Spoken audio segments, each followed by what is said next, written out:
শবে বরাতের 15ই শাবান, এটা একটা মৌসুম। এরকম করে আমলের কিছু মৌসুম আছে, কি আছে, সিজন আছে। সবচেয়ে সেরা সিজনটা হচ্ছে রমাদান। আমরা এখন শাবান মাসে আছি। কোন মাসে? নবী সাল্লাল্লাহু আলাইহি ওয়াসাল্লাম শাবান, রজব এগুলোর চাঁদ দেখলে একটা দোয়া পড়তেন। তিনি বলতেন আল্লাহুম্মা বারিক লানা, আমার সাথে বলেন আল্লাহুম্মা বারিক লানা ফি রজবিনা ওয়া ফি শাবানিনা ওয়া বাল্লিগনা রমাদানা। অর্থ হচ্ছে, হে আল্লাহ, আপনি আমাদের রজব মাসে বরকত দিন এবং শাবান মাসে বরকত দিন এবং আমাদেরকে রমাদানে পৌঁছে দিন। সুবহানাল্লাহ। মুমিনের জীবনে যতগুলো ইবাদতের মৌসুম আছে তার মধ্যে সবচেয়ে শ্রেষ্ঠ মৌসুম হচ্ছে রমাদান। আমাদের এই উম্মতের গড় আয়ু বনু ইসরাইলের মতো না। আমরা কি 500, 600, 1000 বছর বাঁচবো? না, গড় আয়ু এই উম্মতের কম।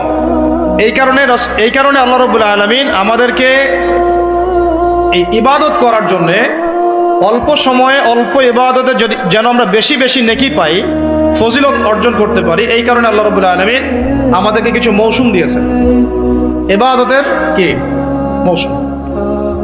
আর আল্লাহ পাক আমাদেরকে পাঠিয়েছেনই পৃথিবীতে তার ইবাদত করার জন্যে। যেমন আল্লাহ পাক কি বলেছেন সূরা যারিয়াতের 56 নম্বর আয়াতে আল্লাহ পাক বলেছেন যে ওয়ামা খালাকতুল জিন্না ওয়াল ইনসা ইল্লা লিয়াবুদুন।